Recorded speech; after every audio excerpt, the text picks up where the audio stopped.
Tampaknya kasus penculikan anak tak berhenti pada kasus Malika Anastasia. Minggu pertama mengawali tahun 2023, tepatnya Senin 2 Januari 2023, kasus penculikan anak kembali terjadi di Cilegon, Banten. Kini korbannya adalah bocah berusia 3 tahun dengan inisial AS. Kedua orang tua AS mengetahui anaknya diduga tengah menjadi korban penculikan setelah pada Senin sore AS tak kunjung kembali ke rumahnya. Diketahui sebelumnya, AS bersama dengan kakaknya diajak oleh seorang pria berinisial HH yang diketahui belakangan masih mempunyai hubungan keluarga dengan salah satu orang tua AS. Informasi yang kami dapatkan, jika kedua anak dari pasangan Aryansyah dan Nirayana ini diajak oleh HH untuk berbelanja di warung yang tak jauh dari rumahnya. Namun dari hasil rekaman CCTV, diketahui pergerakan jejak HH bersama dengan kedua bocah tersebut masuk ke dalam salah satu pusat perbelanjaan di daerah Cilegon.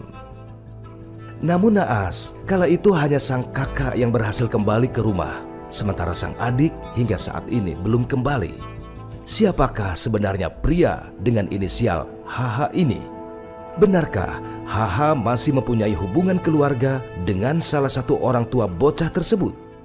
Langkah kami langsung menuju ke kediaman orang tua AS yang berada di daerah Jombang Cemara, Cilegon, Banten. Kita akan menuju ke rumah orang tua korban penculikan bocah berusia 4 tahun di wilayah Cilegon, Banten yang menurut informasi sempat diculik beberapa waktu yang lalu. Kita akan lihat apakah ada perkembangan terbaru. Kita harapkannya sih ada titik terang ya keberadaan dari bocah berusia 4 tahun tersebut. Kita akan temukan faktanya.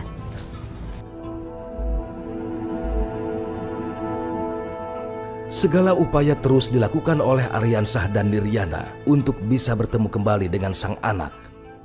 Mulai dari membuat laporan kehilangan ke pihak kepolisian hingga menempel selebaran informasi anak hilang pun dilakukan oleh keduanya.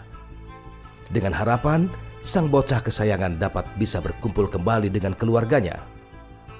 Langkah kami terus menelusuri lorong gang ini untuk bisa sampai di kediaman orang tua AS. Tak sulit untuk bisa mencapai kediaman orang tua AS yang berada di kawasan padat penduduk ini. Lalu bagaimana sebenarnya awal cerita perginya AS yang hingga saat ini belum kembali ke rumahnya? Di tengah kondisi kesedihan yang mendalam dan ditambah lagi dirinya yang harus merawat anak ketiganya yang masih bayi, Nirayana, sang ibu AS, membagikan kisahnya kepada kami.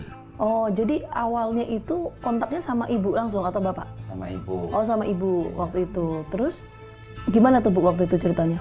Ngontaknya ngomong apa? Ya, waktu udah nyampe di belakang Materlana dia ngontak chat saya, abang udah nyampe di depan nih katanya, susul ya. Ya udah nanti aku nganterin Bian dulu di sekolah, yang tua sekolah tuh. Terus nganterin sekolah langsung menuju ke ini, nggak pulang dulu, langsung ke depan. Susul jemput dia. Lalu jemput ngobrol di jalan, sembari jalan ngobrol-ngobrol nyampe rumah. Suami lagi tidur. Tak bangunin, Pak, ada tamu. Bangun ngobrol ngopi bareng, sempat ngobrol-ngobrol sama suami. Maaf Bu, pelaku ini siapanya ibu? Saudara sih, saudara tiri ya dibilang, tapi jauh gitu.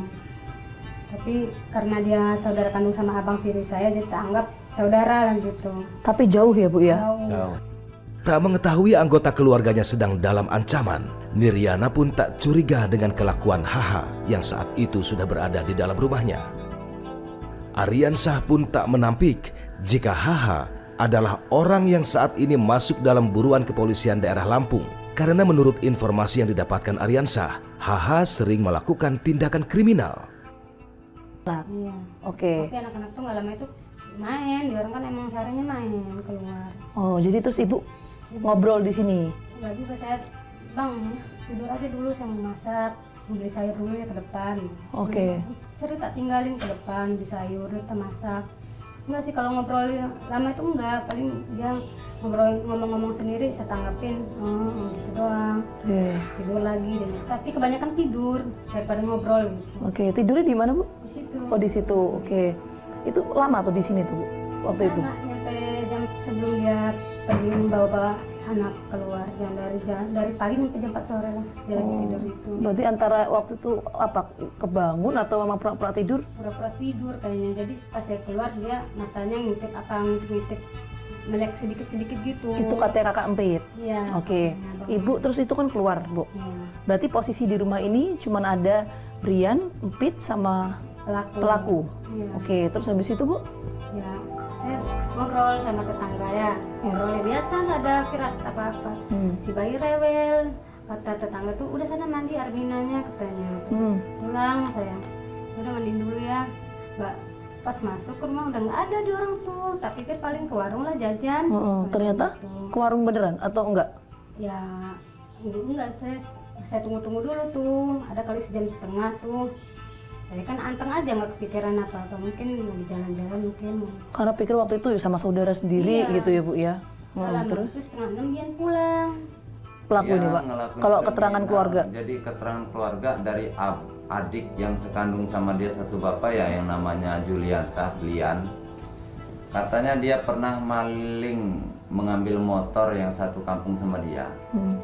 Dibawa ke daerah Talang Padang, ke tempat Bang Lian saya ini tinggal. Nah, motornya ditinggal di situ, orangnya pergi entah kemana gitu. Jadi emang di daerah Lampungnya lagi dicari polisi. Oh gitu, Mbak. Iya.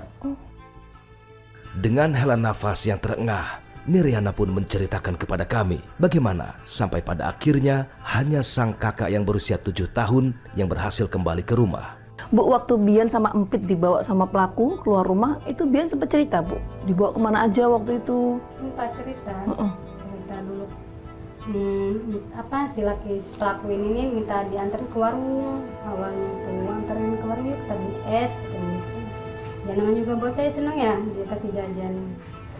Dia ke depan. Setelah nyampe depan situ ada warung, situ tunjukin itu, Wak, katanya ada warung, jangan di situ katanya. Itu nggak enak katanya gitu alasannya. Ya nurut aja bocah ini. Jalan-jalan aja. Jauh mungkin ngikutin aja kali ya bocah ini, ngikutin si laki itu. Ngikutin nyampe ke lampu merah depan. Agak jauh tuh, lampu merah tuh dari sini jauh? Lumayan, jauh. Terus? Kalau jalan kaki sekitar 10 menit. Oke, lumayan ya. Iya. Terus habis itu? Ya naik angkot. Oh, Bian cerita naik angkot. Warna telur asin mah katanya. Terus turunnya di mana? Turunnya sempat tanya juga kan pas bareng dia itu, naik angkotnya kayak gini Bang. Iya, turunnya di sini turunnya. Kalau benar nggak di sini, sebelum kita turun tanya dulu kan. Angkot, iya ini mak turunnya di sini katanya. Oh yaudah, sayanya masuk ke Ramayana sama Bian.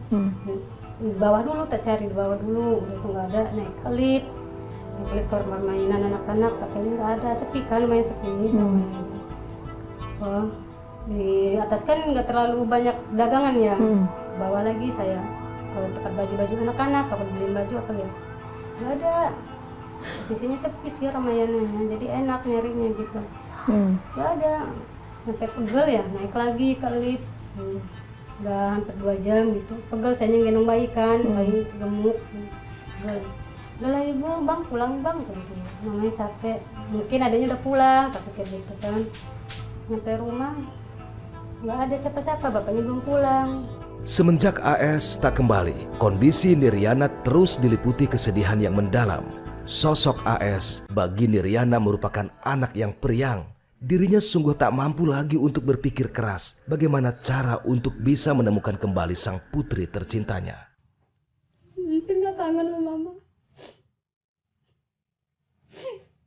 Empit nggak kangen sama bapak, tidur bareng sama bapak terus nak.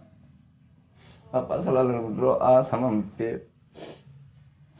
Bapak selalu pengen Empit itu ngebantah bapak kalau bapak lagi nyuruh Empit. Pokoknya bapak pengen anak bapak pulang dengan selamat. Tolong ya Allah, putar balikin pikiran orang yang bawa anak saya. Jangan sampai anak saya diapa-apain. Saya pengen anak saya pulang ke pangkuan kita orang lagi. Di tengah kesedihannya, Niriana pun masih mampu berbagi kisahnya kepada kami. Sang kakak yang kala itu menjadi saksi berpisah dengan sang adik. Namun hingga kini, Abe masih saja terus menanyakan kepada sang ibu, mengapa sang adik kesayangannya masih juga belum kembali. Dan kini, Hanya air mata dan doa yang terus keluar dari suara lirih Niriana dan Aryansyah ketika melihat foto sang putri mungilnya, yang diduga kini masih dalam genggaman sang penculik. Terakhir pas saya suruh pulang itu, terakhir itu saya gandeng tangannya. Kemana-mana tuh selalu gandengan tangan sama saya. Bahkan tidur aja saya pegang tangan dia.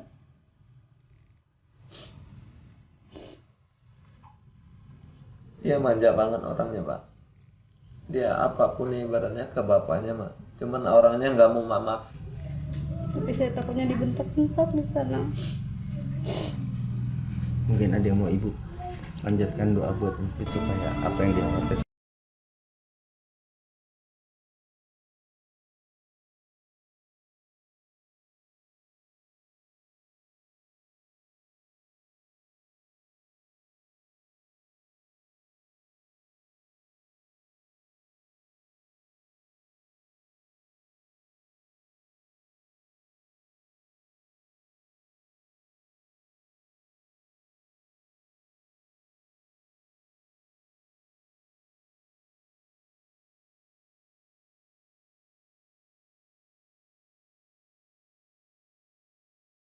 Keberadaan HH, polisi pun mengklaim jika identitas pelaku penculik anak ini sudah dalam genggamannya.